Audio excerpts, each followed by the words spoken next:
Hi, my name is Catarina Chaves and I'm a research fellow at Coimbra University at the Center for Research in Neuropsychology and Cognitive Behavioral Interventions, and I'm here today to talk to you about my recent paper on family process entitled The Role of Dyadic Coping on the Marital and Emotional Adjustment of Couples with Infertility.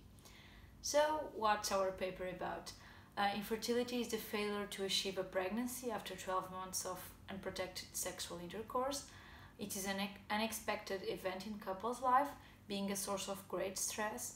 Despite that, some couples effectively experience marital and emotional adjustment difficulties, but others don't. So, previous research suggests great variability in the emotional and the marital adjustment to this experience. According to this, what did we aim to study? To explain this variability in infertile individuals' adjustment, other authors have presented individual coping strategies as a key variable to understand these individual differences. Though, as infertility is a shared stressor, which means that it affects both couple members, we hypothesize that dyadic coping may also have a role in explaining the variability of couples' adjustment. So, first of all, let me try to briefly explain to you what dyadic coping is. According to Bodeman conceptualization, dyadic coping are shared coping strategies triggered inside intimate relationships. It's an exchange process that involves the communication of stress of one partner, the other reaction to it, and their combined efforts to cope with it. The dyadic coping inventory is a self-report scale developed to measure this concept, and it allows to assess several different dyadic coping dimensions. The individual is asked to report these different dyadic coping dimensions in two different perspectives.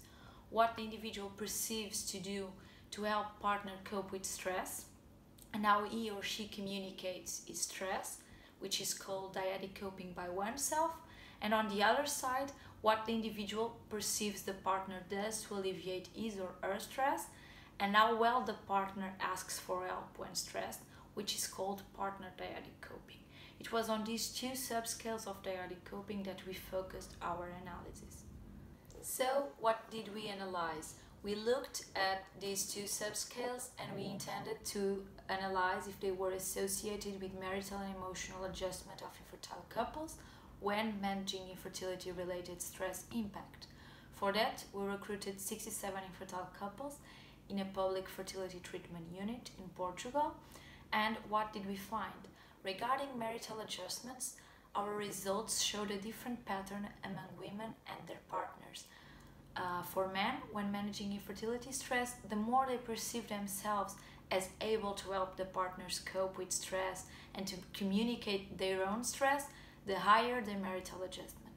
Whereas for women, a higher infertility stress impact was associated with lower scores on their perception of what partner does to alleviate their stress, the partner dyadic coping strategies, which was in turn associated with lower marital adjustment levels. So it seems that for women, marital adjustment rely more on what partner does to alleviate their stress. In terms of emotional adjustment, no significant results were found except for men depressive symptoms. Our results suggested that men's emotional adjustment to infertility relies on their own perceived dyadic coping strategies, which means his ability to alleviate partner stress is important to his own emotional adjustment.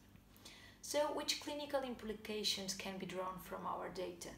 Our results basically suggest the importance of dyadic coping processes to be a focus of couple therapy with infertile individuals, which stresses the importance of managing infertility as a couple issue and provide psychological interventions which involve both partners.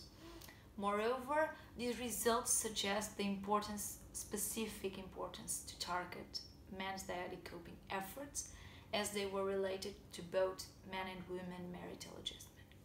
If you have any question or suggestion to our work, please contact me to chaves.catarina@gmail.com. I will be really glad to hear from you. Thank you.